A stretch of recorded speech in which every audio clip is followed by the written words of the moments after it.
आज का पहला टॉपिक है हमारा वास्तविक संख्याएं। वन लीनियर फैक्टर चल रहे हैं जो कि वस्तुनिष्ठ के हैं, MCQ questions, multiple choice questions, जिसमें 30 नंबर का ये पोर्शन है। पहला है कि इन टॉपिकों को अच्छे से नोट डाउन कर लीजिएगा। ये पहले पूरे 14 चैप्टर्स तक है, लेकिन हम चैप्टर 1 स्टार्टिंग से करेंगे। पहला है कि प्रत्येक भाज्य संख्या को एक अद्वितीय रूप में अभाज्य संख्याओं के गुणनफल के रूप में व्यक्त किया जा सकता है। या अंकगणित की आधारभूत प्रमेय है। बस केवल एक बार रीड करने से वहाँ पे जब भी ट्रू फाल्स का सत्य के क्वेश्चंस आते हैं, रिक्त स्थान आता है, उन क्वेश्चनों को आप इजीली कर पाते हैं।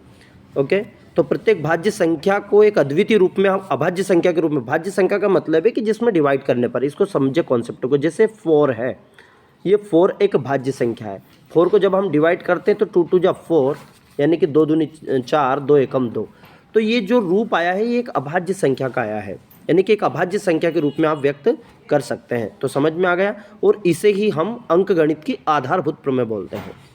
नेक्स्ट है आपका कि किसी प्राकृत संख्या को उसके अभाज्य गुणनफल के जो गुणनखंड को गुणनफल के रूप में लिखा जाता है। तो उदाहरण इस तरीके से लिखा जाता है, जैसे 2 है तो इसको 2, 4 है तो इसको 2 × 2, 253 है तो इसको 11 × 23 एक अभाज्य गुणनखंड के रूप में लिखा जाता है। जैसे अभी 4 था तो 4 को आपने लिखा 2 × 2, अर्थात एक अभाज्य गुणनखंड के रूप में उसको लिखा जाएगा। इन पॉइंटों को नोट करते हुए चलिएगा।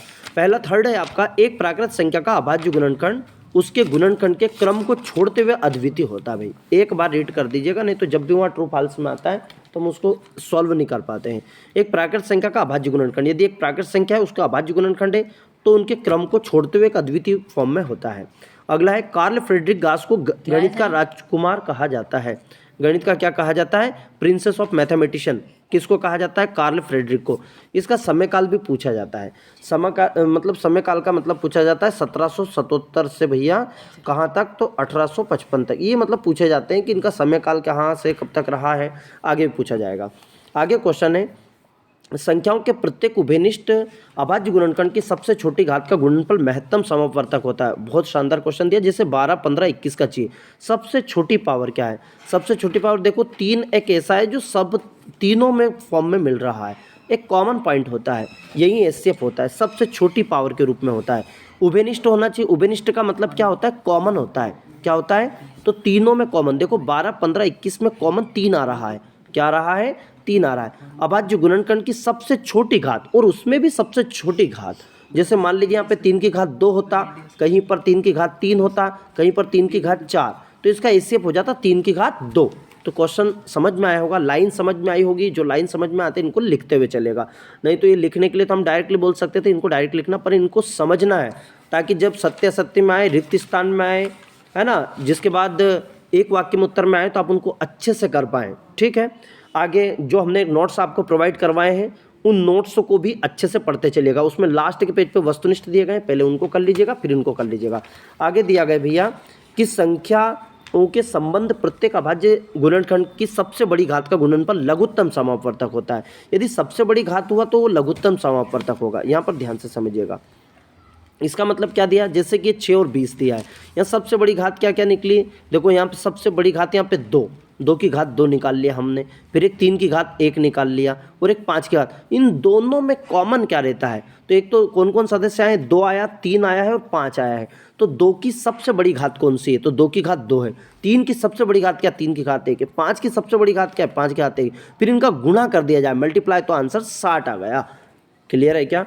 चलेगा, आगे चलते हैं कि किसी प्राकृत संख्या n के लिए, किसी प्राकृत संख्या n के लिए 6 की पावर n और 4 की पावर n का गणित शून्य पर समाप्त नहीं होती है। ध्यान रखना है। एक चौथा क्वेश्चन भी है कि क्या शून्य पर समाप्त होती है? तो शून्य पर समाप्त नहीं होती, क्योंकि शून्य पर समाप्त होने के लिए 5 से विभाज्य होना चाहिए। जैसे 5 एकम 5, 5 दूनी 10, 5 तिया 15, तो ये 0 पे होगी। जैसे 5 चौक 20, 0 पर मतलब इसमें 5 से कंप्लीट होती है तब जाके 0 आ सकता है। ठीक है, क्लियर है क्या? 5 से विभाज्य नहीं है।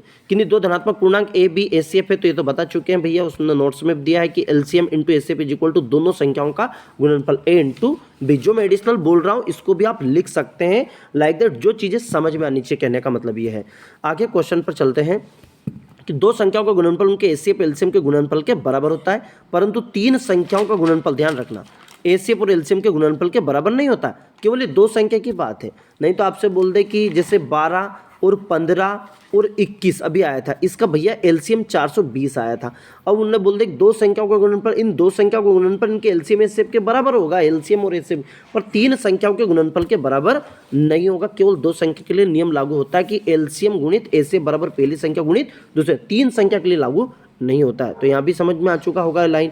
रूट पी का मतलब इस पी के अंदर एक अभाज्य संख्या है, तो ये अपरिमेय संख्या है। अभाज्य संख्या का मतलब ये हुआ कि जैसे √2, √3, √5, √7, इसका मतलब ये अभाज्य संख्या होनी चाहिए इसके अंतर्गत, जैसे 2, 3, 5, 7। मान लीजिए यदि एक होता तो एक अभाज्य संख्या नहीं है, एक को बाहर निकाल सकते, तो ये एक अपरिमेय संख्या नहीं है, ये परिमेय संख्या है। क्लियर है भैया? क्लियर है? यदि मान लीजिए 4 है तो 4 होता तो ये 4 बाहर आ जाता, 2 एक परिमेय संख्या है। क्या है? ये एक परिमेय संख्या है। तो क्या ये बात समझ में आ गई होगी? अगला है, यदि कोई p एक अभाज्य संख्या है तो p a² से विभाजित होगा, ये रूल्स के अंतर्गत आता है। एक बार आप इनको रीडिंग कर दीजिएगा। एक लास्ट वाला पॉइंट दिया है, एक अपरिमेय संख्या और अपरिमेय संख्या के योग एवं अंतर संख्या एक परिमेय संख्या होती है। यहाँ पर ध्यान से समझिएगा क्या दिया गया है। ये जो इनका योग और अंतर एक अपरिमेय संख्या होती है। जैसे 3 एक परिमेय संख्या है, बोल रहा 3 एक परिमेय संख्या और एक अपरिमेय संख्या। जैसे √5 क्या है? एक अपरिमेय संख्या। तो एक परिमेय संख्या और एक अपरिमेय संख्या का जो योग होगा तो ये एक अपरिमेय संख्या आएगा।